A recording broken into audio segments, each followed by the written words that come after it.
começar agora a nossa aula falando sobre o sistema operacional Microsoft Windows 7. É importante saber, claro, em primeiro lugar, para as questões de provas de concurso, que o Windows 7 de fato é um software básico.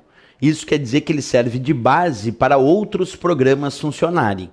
Mas ele também pode ser chamado em prova, além de software básico, de sistema operacional. Isso porque ele fornece um sistema de operações básicas para a utilização do computador. Então, as duas opções sobre o que significa o Windows 7, em primeiro lugar, claro, a mais pedida em prova é indicar que ele é um sistema operacional. Segundo, que além de ser um sistema operacional, ele pode ser considerado também um software básico para o computador. Justamente, repetindo, porque ele serve de base para que outros programas possam funcionar.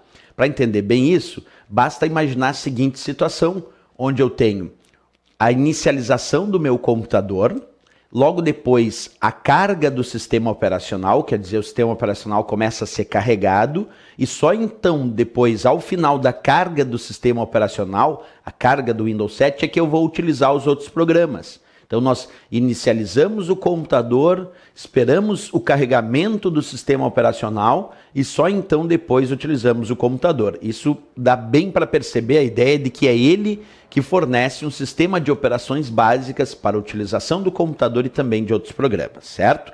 Bem, isso no iniciozinho de conversa. Mas também tem algumas questões de prova que costumam cobrar até a teoria sobre os sistemas operacionais. Quer dizer, quais são as características técnicas que fazem de um determinado tipo de software ser um sistema operacional. Então, como eu já disse, a primeira indicação, claro, é saber que ele é um software básico. Isso vale para todo o sistema operacional, inclusive o próprio Windows. Nós estamos tomando como base o Windows 7. Então, o Windows 7 é um sistema operacional e ele é um software básico. Segundo, é responsabilidade dele, o Windows 7, é responsabilidade, então, dos sistemas operacionais, que eles possam gerenciar os recursos do sistema.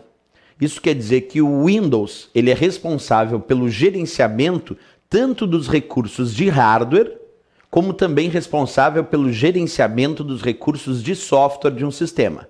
Professor, como assim responsável pelo gerenciamento dos recursos do sistema, sejam eles recursos de hardware ou recursos de software? Por exemplo, é o Windows responsável pelo gerenciamento e controle de como a tua impressora funciona.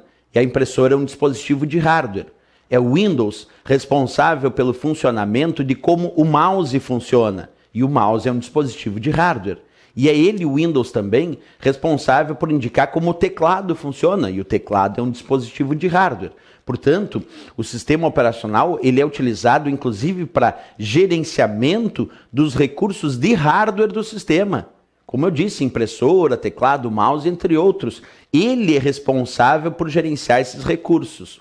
Outra ideia também, ele também gerencia os recursos de software. Como eu disse antes, primeiro tu espera o Windows carregar para depois utilizar o Word, por exemplo.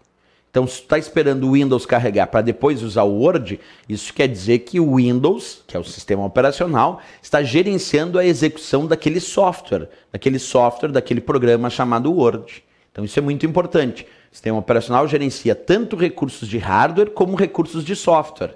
Tem provas que tentam indicar que ele só gerencia recursos de software ou que ele só gerencia recursos de hardware. Não, as duas coisas.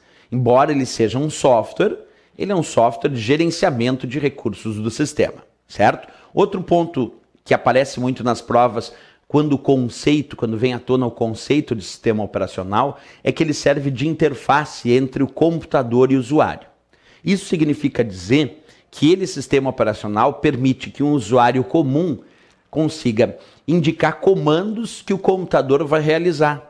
Quem está no meio do caminho entre o que o usuário quer realizar e o que o computador vai realizar de fato é o sistema operacional.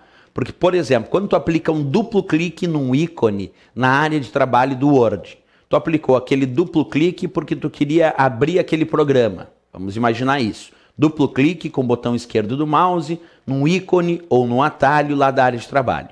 Aí tu quer abrir aquele programa. Tu só deu o duplo clique. Foi ele, sistema operacional, que recebeu essa tua mensagem, duplo clique, e disse para o computador que tinha que abrir aquele programa. Percebe que o sistema operacional recebe uma instrução do usuário, um desejo do usuário, ele traduz isso de uma forma que o computador possa entender. Nesse caso que eu dei o exemplo, o usuário aplicou o duplo clique.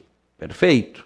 E aí o sistema operacional pega essa informação e diz para o computador abrir aquele programa. Portanto, é ele, sistema operacional, quem está fazendo esse meio de campo, esse meio do caminho aí entre o usuário e o computador. Por isso que muitas provas indicam, e é claro, isso está muito correto, que o sistema operacional, pegando como base o nosso exemplo, o Windows, é responsável também por formar uma interface entre o usuário e o computador, entre o computador e o usuário, certo? Bem, falamos aí então de informações teóricas sobre o conceito de sistema operacional. Eu sempre destaco esses 3 itens como os mais relevantes.